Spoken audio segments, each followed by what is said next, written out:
front of me is Sisbury. So yeah, a very roundabout way of getting there today. Hey, it's always nice to pick different routes. Yeah, that radio mast up there. There. I went on a hike, kind of mini hike, around the edges of Worthing about a couple of months ago, and I kept talking about them.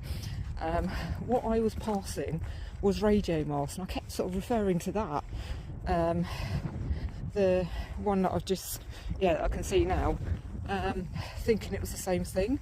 No, yeah, because they were definitely foam masts with, the ones with the dings on top. If that makes sense, yeah. But yeah, I can't remember what that is, because that's so significant. It's so obvious. It just sticks out. It's that kind of Salvington area.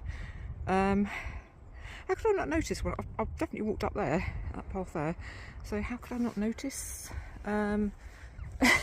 Yeah, I'll have to do a little bit more research, a little bit more digging, I think.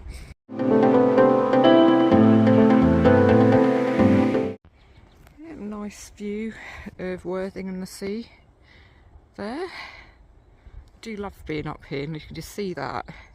Most people who live in Worthing probably have never seen the views like this. So yeah, very close to Sisbury. I mean, that's kind of Sisbury Ring there, actually, that strip there. But yeah, so I am head up to Sisbury Ring. Oh, I think I've made this description already, haven't I? And yeah, so short hike on. I mean, I just needed to get up to the hills today. I mean, this is the thing, when it's raining, I actually prefer hill walking to coast. You just pavement pounding along the wet, bumping into lots of miserable people because it's raining. I just didn't want that for myself today, really, though I will get that a bit later on, I think. But at least I've got myself down fixed today, which is good.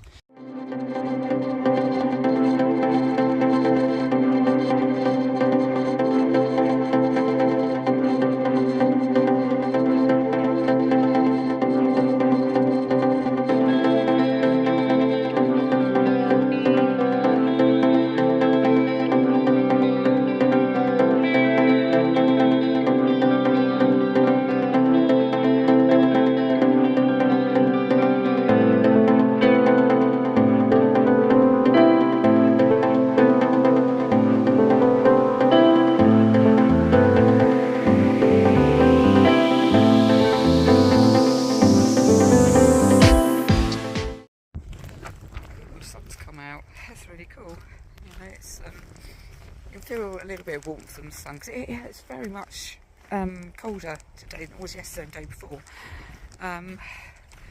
Because of all the cloud cover, I imagine. It's still April after all, isn't it? So, so nearly up at Titch Hill. We'll be crossing over. Actually, yeah, I've got this footpath to cross over before I get to Titch Hill.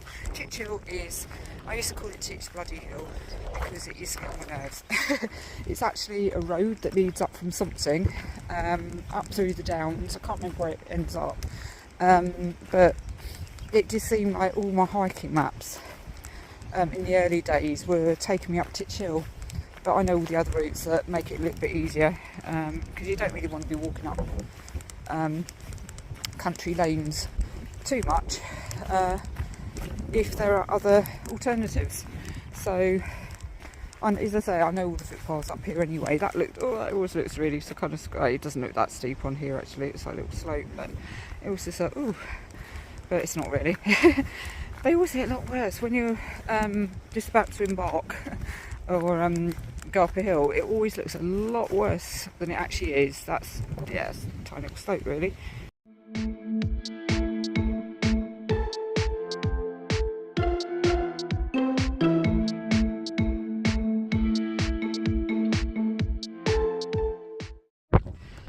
Right, this is Titch Hill Road. It's a nice sort of hill. That is steep in the distance, well, not quite so distance. there's a noise. I think it might be coming from a plane from Shoreham Airport. It sounds like, oh gosh, what was that guy who was a bit typecast action man in the 30s? He did Flash Gordon and packages, whatever, and they sounded like that. Probably can't really capture it very well, but yeah, this something's got so many pictures of it, so I'm going to take a video instead. I think it's really because it's kind of goes south down, as you can see, and goes right down into Worthing. In fact, it kind of borders on, yeah, kind of north of the, it's north of the, I think it's south of, something village, I think it's south of the A27, possibly it's right next to the Broadwater, the top of the Broadwater anyway. Yeah, because Somerset itself, it's only, it's about half an hour walk, and the town centre for me is about half an hour walk, so, or the sea anyway, so kind of equidistant as the sea. There's Worthing. Yeah, so, yeah, something. Funny place.